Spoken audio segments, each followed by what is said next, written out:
नमस्कार दोस्तों, आपके साथ मैं विकास कुमावत और आज हम पढ़ने वाले हैं 7 जून के करंट अफेयर्स। ठीक है दोस्तों, तो आज हम 7 जून के करंट अफेयर में कई सारे इंपॉर्टेंट क्वेश्चन कवर करेंगे। और जैसा कि आपको पता है डेली करंट अफेयर आता है चैनल पर, तो आप डेली करंट अफेयर के वीडियो को रोजाना देखें और मेरे द्वारा पूछे गए क्वेश्चन का आंसर भी कमेंट सेक्शन और लाइव चैट में जरूर दें। ठीक है दोस्तों, तो आज का हमारा पहला क्वेश्चन है एशियाई फुटबॉल महिला कप 2022 की मेजबानी कौन करेगा। ठीक है दोस्तों, क्वेश्चन को ध्यान से पढ़ें। एशियाई फुटबॉल महिला कप 2022 की मेजबानी कौन करेगा। दोस्तों फटाफट आंसर दीजिए जल्दी से। तो दोस्तों आंसर क्या होगा, तो आंसर होगा हमारा भारत एशियाई फुटबॉल महिला कप 2022 की मेजबानी करेगा। ठीक है, मेजबानी कौन करेगा दोस्तों, हमारा भारत। और बात करें हम एशियाई फुटबॉल परिसंघ के अध्यक्ष की, तो वो हैं शेख सलमान। कौन है दोस्तों, शेख सलमान। और फिर बात करें ऑल इंडिया फुटबॉल फेडरेशन के अध्यक्ष की, तो वो हैं प्रफुल्ल पटेल। ठीक है, आपको नाम याद रखना है, इनका नाम है प्रफुल्ल पटेल। ठीक है दोस्तों, तो यह हैं ऑल इंडिया फुटबॉल फेडरेशन के अध्यक्ष। फिर हमारा नेक्स्ट क्वेश्चन है समर ट्रीट्स अभियान किस बैंक के द्वारा चलाया जा रहा है। ठीक है दोस्तों, सबसे पहले बात करते हैं समर ट्रीट्स अभियान की। तो यह अभियान एक बैंक के द्वारा चलाया जा रहा है और यह अभियान इस प्रकार होगा कि जो बड़े बड़े उपकरण होंगे, जो मशीनें होंगी, उनके लिए बैंक जो है वो नो कॉस्ट ईएमआई, यानी कि ईएमआई पर कोई भी इंटरेस्ट नहीं लेगा, और फिर नो डाउन पेमेंट, यानी कि जीरो डाउन पेमेंट पर जो सुविधा है वह ग्राहकों को उपलब्ध करवाएगा। तो दोस्तों फटाफट इसका आंसर दीजिए। समर ट्रीट्स अभियान, तो समर ट्रीट्स अभियान चलाया गया है एचडीएफसी बैंक के द्वारा। किसके द्वारा दोस्तों, एचडीएफसी बैंक के द्वारा। और अगर बात करें एचडीएफसी के एमडी की, प्रबंध निदेशक की, तो वह है आदित्य पुरी। कौन है दोस्तों एचडीएफसी के एमडी, तो वह है आदित्य पुरी। कौन है दोस्तों, आदित्य पुरी एचडीएफसी बैंक के एमडी हैं। फिर हमारा नेक्स्ट क्वेश्चन है दोस्तों WTO वर्ल्ड ट्रेड ऑर्गेनाइजेशन में भारत के नए राजदूत कौन होंगे। तो दोस्तों आप फटाफट आंसर दीजिए, मैं आपको इसके बारे में बताता हूं। सबसे पहले WTO के बारे में। ठीक है दोस्तों, तो वर्ल्ड ट्रेड ऑर्गेनाइजेशन, विश्व व्यापार संगठन। तो सबसे पहले इसकी बात करें कि इसका मुख्यालय कहां पर है, तो इसका मुख्यालय है जेनेवा स्विट्जरलैंड। कहां पर है दोस्तों, जेनेवा स्विट्जरलैंड में इसका मुख्यालय है।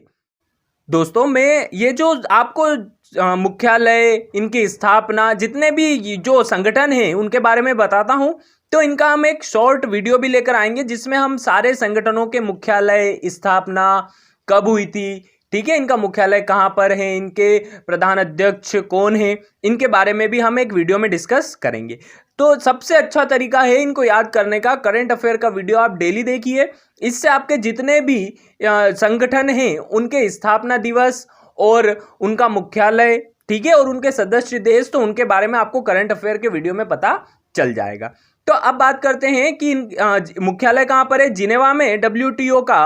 और बात करें कि इसके सदस्य देश कितने हैं, तो इसके सदस्य देशों की संख्या है 164, 164। और बात करें कि इसकी स्थापना कब हुई थी, तो इसकी स्थापना हुई थी 1 जनवरी 1995। कब हुई थी दोस्तों, 1 जनवरी 1995 को WTO की स्थापना हुई थी। अब बात करते हैं कि WTO में भारत के नए राजदूत कौन होंगे, तो वह है ब्रजेंद्र नवनीत। कौन होंगे दोस्तों, ब्रजेंद्र नवनीत। और बात करें कि इनके पहले कौन थे, तो इनके पहले थे JS दीपक। कौन थे दोस्तों, इनके पहले थे JS दीपक। फिर हमारा नेक्स्ट क्वेश्चन है विश्व बैंक के ईडी के नए वरिष्ठ सलाहकार कौन होंगे। ठीक है दोस्तों, तो बात हो रही है वर्ल्ड बैंक के ईडी की। वर्ल्ड में ईडी का मतलब होता है एग्जीक्यूटिव डायरेक्टर, यानी कि जो विश्व बैंक के एग्जीक्यूटिव डायरेक्टर हैं उनके नए वरिष्ठ सलाहकार कौन होंगे, तो वह होंगे राजीव टोपनो। कौन होंगे दोस्तों, राजीव टोपनो को विश्व बैंक के ईडी का वरिष्ठ सलाहकार चुना गया है। और अगर बात करें राजीव टोपनो की, तो यह 2014 से अभी तक नरेंद्र मोदी के निजी सचिव थे। ठीक है दोस्तों, हमारे माननीय प्रधानमंत्री श्री नरेंद्र मोदी के निजी सचिव थे राजीव टोपनो। कब से, 2014 से। और अगर मैं बात करूं विश्व बैंक के अध्यक्ष की, तो विश्व बैंक के अध्यक्ष कौन है दोस्तों, डेविड मालपास। कौन है दोस्तों, डेविड मालपास विश्व बैंक के अध्यक्ष हैं। अब दोस्तों मैं आपसे एक क्वेश्चन पूछता हूं, जल्दी से बताना, विश्व बैंक का मुख्यालय कहां पर है? जल्दी से दोस्तों आंसर दीजिए, विश्व बैंक का मुख्यालय कहां पर है? ठीक है। फिर हमारा नेक्स्ट क्वेश्चन है, अनिल सूरी का हाल ही में निधन हो गया है, इनका संबंध किस क्षेत्र से है? ठीक है दोस्तों, तो बात हो रही है अनिल सूरी की, तो आप जल्दी से बताइए कि इनमें से किस क्षेत्र से अनिल सूरी का संबंध था। तो जल्दी बताइए दोस्तों, अनिल सूरी का संबंध किससे था? तो अनिल सूरी का संबंध था फिल्म निर्माता। ये क्या थे? एक फिल्म निर्माता थे, बॉलीवुड की फिल्में निर्देशित किया करते थे। तो अनिल सूरी क्या थे? एक फिल्म निर्माता थे। फिर हमारा नेक्स्ट क्वेश्चन है, सूचना पुस्तिका safe online learning in the times of कोविड-19 किसके द्वारा लॉन्च की गई है? ठीक है दोस्तों, तो बात हो रही है एक सूचना पुस्तिका safe online learning in the times of कोविड-19 किसके द्वारा लॉन्च की गई है?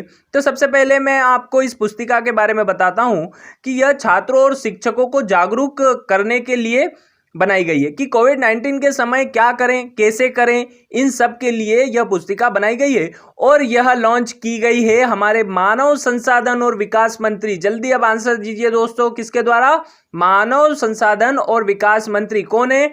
रमेश पोखरियाल निशंक के द्वारा इसे लॉन्च किया गया है। ठीक है दोस्तों, और जो रमेश पोखरियाल निशंक हैं वो हमारे मानव संसाधन और विकास मंत्री हैं। बात करें निर्मला सीतारमण की, तो यह हमारे वित्त मंत्री हैं। ठीक है, यह हमारी वित्त मंत्री हैं। और अगर बात करें राजनाथ सिंह की, तो यह हमारे डिफेंस मिनिस्टर हैं, हमारे रक्षा मंत्री हैं। और बात करें अमित शाह की, तो यह हमारे गृह मंत्री हैं। ठीक है दोस्तों, तो आपको ध्यान में रखना है, जो निर्मला सीतारमण जी हैं वह हमारी वित्त मंत्री है, राजनाथ सिंह हमारे रक्षा मंत्री हैं और अमित शाह हमारे गृह मंत्री हैं। फिर हमारा नेक्स्ट क्वेश्चन है, भारत सरकार के द्वारा शहरी क्षेत्रों में वन आवरण को बढ़ावा देने के लिए एक कार्यक्रम का शुभारंभ किया गया। ठीक है दोस्तों, तो आप जैसा कि आपको पता है कि शहरी क्षेत्रों में जो वन का आवरण होता है वह कम होता है, यानी कि पेड़ पौधे थोड़े कम होते हैं, तो उसको बढ़ावा देने के लिए हमारी भारत सरकार के द्वारा एक कार्यक्रम का शुभारंभ किया गया। उस कार्यक्रम का नाम आपको बताना है, तो जल्दी से आंसर दीजिए। आंसर क्या होगा? वन नगर वन, वन ही जीवन है, आओ पेड़ लगाएं, या इनमें से कोई नहीं? जल्दी आंसर बताइए दोस्तों, आंसर क्या होगा? तो आंसर होगा नगर वन। ठीक है दोस्तों, आंसर क्या होगा? नगर वन, या इसे शहरी वन के नाम से भी बोला जाता है, नगर वन या शहरी वन। अब बात करें कि इस कार्यक्रम के अंतर्गत क्या होगा, तो इस कार्यक्रम के अंतर्गत यह निर्धारित किया गया है कि अगले 5 वर्षों में पूरे भारत में 200 शहरी वन विकसित करना। ठीक है, यानी कि आने वाले 5 वर्षों में भारत में लगभग 200 शहरी वन विकसित किए जाएंगे। तो आपको याद रखना है कि यह कार्यक्रम किसके द्वारा लॉन्च किया गया है? तो यह हमारी भारत सरकार के द्वारा लॉन्च किया गया है, जिसका नाम है नगर वन या शहरी वन। फिर हमारा नेक्स्ट क्वेश्चन है, डीएलएफ के नए अध्यक्ष के रूप में किसे चुना गया है? ठीक है दोस्तों, बात हो रही है डीएलएफ की, और डीएलएफ के अध्यक्ष अभी किसे बनाया गया है? तो सबसे पहले बात करते हैं डीएलएफ की। तो डीएलएफ का फुल फॉर्म होता है लैंड एंड फाइनेंस लिमिटेड। ठीक है दोस्तों, हमारे भारत की बहुत ही पुरानी कंपनी है लैंड एंड फाइनेंस लिमिटेड, और इनके नए अध्यक्ष के रूप में चुना गया है राजीव सिंह को। किसको चुना गया है दोस्तों? राजीव सिंह को चुना गया है। और बात करें कि इनके पहले अध्यक्ष कौन थे, तो इनके पहले अध्यक्ष थे कुशलपाल सिंह। तो आपको ध्यान में रखना है कि डीएलएफ के नए अध्यक्ष किसे चुना गया है? राजीव सिंह को। और दूसरा ऑप्शन जो कुशलपाल सिंह है, यह इनके पहले अध्यक्ष थे। तो दोस्तों मैंने कल देखा कि बहुत सारे बच्चे बोल रहे थे सर हमें टाइम दीजिए, टाइम दीजिए, तो मैंने आज काफ़ी आपको टाइम दिया है आंसर देने के लिए, कि सर आप आंसर देने के लिए टाइम नहीं देते हैं, तो मैंने आज आपको टाइम दिया है। ठीक है, तो दोस्तों मैं टाइम इसलिए नहीं देता हूं क्योंकि अगर मैं टाइम दूंगा तो वीडियो थोड़ा सा बड़ा हो जाएगा। ठीक है, और वीडियो बड़ा हो जाएगा तो आपका ज़्यादा टाइम इन चीज़ों को पढ़ने में लगेगा। मैं चाहता हूं कि आप कम से कम टाइम में करंट अफेयर, जो कि हमारा डेली करंट अफेयर है, ठीक है दोस्तों, तो डेली करंट अफेयर आप कम से कम टाइम में याद कर सकें और इन्हें फटाफट से इन क्वेश्चन को पढ़ सकें। और दोस्तों जो काफ़ी सारी चीज़ें होती हैं, अदर चीज़ें ज़्यादा ज़रूरी होती हैं, जैसे मैं बताता हूँ किसका मुख्यालय कहाँ पर है, किसके अध्यक्ष कौन है, तो आप उन बातों पर ज़्यादा ध्यान दें। ठीक है दोस्तों, और जो लाइव चैट में जो बच्चे बात करते हैं, जो अपनी पर्सनल बातें करते हैं, वो प्लीज़ बंद कर दें करे, हमारा कुछ नहीं जाना, आप बात करो, कुछ भी करो, पर हमारा उद्देश्य है कि आप पढ़ें, तो आप पढ़ा करो, ठीक है। आप पढ़कर देखो, अच्छा लगेगा। बातें करने से अच्छा है कि आप पढ़ लो। तो आज मैंने काफ़ी टाइम दिया है, तो आप आंसर दीजिएगा और मैं डेली अब आपको इतना टाइम दूंगा। और जो बच्चे बोलते हैं कि सर आप टाइम नहीं देते क्वेश्चन का आंसर देने के लिए, तो दोस्तों जब मैं वो क्वेश्चन लास्ट वाला जो डेली मैं क्वेश्चन पूछता हूँ उसका आंसर तो आप कोई नहीं देते हो, ठीक है। तो उसका आंसर देने के लिए आपके पास पूरा एक दिन रहता है, तो उसका आंसर तो कम से कम कमेंट सेक्शन में आप दो, ठीक है। तो उसका आंसर आज जो मैं क्वेश्चन पूछूंगा उसका सभी का आंसर मेरे को कल कमेंट सेक्शन में दिखना चाहिए, ठीक है दोस्तों।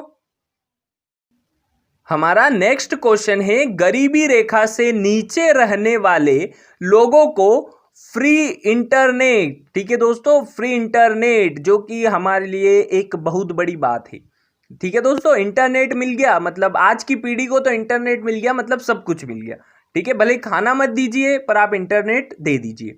तो गरीबी रेखा से नीचे रहने वाले लोगों को फ्री इंटरनेट देने वाला भारत का पहला राज्य कौन सा है?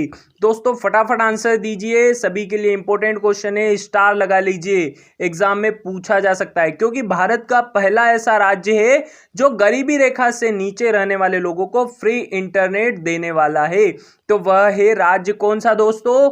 केरल राज्य। कौन सा? केरल राज्य है, हमारे दक्षिण भारत का एक राज्य है केरल, ठीक है। और केरल के द्वारा एक परियोजना चलाई जा रही है के फोन, ठीक है। इसका नाम क्या है? के phone, Kerala fibre optical network, ठीक है। तो इसके जरिए फ्री इंटरनेट के ब्रॉडबैंड दिए जाएंगे जो लोग गरीबी रेखा से नीचे हैं, ठीक है। और अगर हम बात करें कि केरल के जो सीएम है वो कौन है, तो वो है पिनाराई विजयन, और यहाँ के राज्यपाल हैं आरिफ मोहम्मद खान। और अगर बात करें केरल की राजधानी की, तो केरल की राजधानी क्या है दोस्तों? तिरुवनंतपुरम, ठीक है। तो आप सभी को केरल के बारे में ये 3 बातें ध्यान में रखना है। तो दोस्तों आ गया आज का क्वेश्चन जो कि आपके लिए है और आंसर आपको देना है। आप समय की आप पर कोई पाबंदी नहीं है, पूरा एक दिन है, तो इसका आंसर आप सभी को कमेंट सेक्शन में देना है। सबसे पहले बात करते हैं हम हमारे कल के क्वेश्चन की। मैंने आपसे कल का क्वेश्चन पूछा था कि विश्व की सबसे ऊंची चोटी, वर्ल्ड हाईएस्ट पीक कौन सी है? तो वह है माउंट एवरेस्ट। कौन सी है दोस्तों? Mount Everest. और अगर बात करें माउंट एवरेस्ट की, तो यह कहां पर है? तो यह है नेपाल में। कहां पर है दोस्तों? नेपाल में। कहां पर है? नेपाल में है। और बात करें कि इसकी ऊंचाई कितनी है, तो इसकी ऊंचाई है 8,850 मीटर, ठीक है दोस्तों। इसके पहले इसे लिखा जाता था 8,848 मीटर, परंतु अब जब बुक में अपडेट्स आ रहे हैं या किसी भी न्यूज में माउंट एवरेस्ट की बात होती है तो अब लिखा आता है 8,850 मीटर। तो आपको ध्यान में रखना है कितनी होती है? 8,850 मीटर। और बात करें कि नेपाल में इसे किस नाम से जाना जाता है, तो नेपाल में इसे सागरमाथा के नाम से जाना जाता है, ठीक है दोस्तों। तो वर्ल्ड की हाईएस्ट पीक कौन सी है? Mount Everest. अब बात करते हैं हमारे आज के क्वेश्चन की। तो आज का क्वेश्चन है, उत्तर कोरिया की राजधानी क्या है? ठीक है दोस्तों, नॉर्थ कोरिया की राजधानी क्या है? तो आप सभी को इसका आंसर कमेंट सेक्शन में देना है, ठीक है दोस्तों। जैसा कि मैंने आपके लिए कल एक इंपॉर्टेंट वीडियो बनाया था, आपने अगर नहीं देखा हो तो वो वीडियो जरूर जाकर देखें, क्योंकि उसमें मैंने इंपॉर्टेंट डेज, ठीक है, जो महत्वपूर्ण दिवस होते हैं और उनकी थीम, जो उनका विषय होता है, उसका एक वीडियो बनाया है। बहुत छोटा सा वीडियो है जिसमें मैंने जनवरी से मार्च तक के महत्वपूर्ण दिवस कवर किए हैं, क्योंकि आपको पता होगा एग्जाम बहुत पास में है, तो आप इन चीज़ों को बार बार पढ़ते चलें ताकि आपको ध्यान रहे। क्योंकि आपको पता होगा, आप सभी को पता होगा कि जो दिवस होते हैं वो याद करने में, उनको याद करने में थोड़ी तकलीफ होती है, क्योंकि बहुत सारे होते हैं, रोज कोई ना कोई दिवस होता है। तो मैंने बहुत छांट कर जो इंपॉर्टेंट हैं उनका वीडियो बनाया है और उनकी थीम भी उस वीडियो में कवर की है। तो आप सभी वो वीडियो जरूर देखें और मुझे कमेंट सेक्शन में लिखकर बताएं कि आपको वो वीडियो कैसा लगा। तो हम आगे का नेक्स्ट पार्ट भी, यानी मार्च के बाद जो माह आते हैं उसका भी इंपॉर्टेंट डेज और उनकी थीम के बारे में हम चर्चा करेंगे। तो आई होप दोस्तों आज का वीडियो आप सभी को पसंद आया होगा। वीडियो पसंद आया हो तो फटाफट लाइक कर दो और अपने दोस्तों के साथ भी इसे शेयर कर दो। मिलते हैं दोस्तों नेक्स्ट वीडियो में। जय हिंद, जय भारत।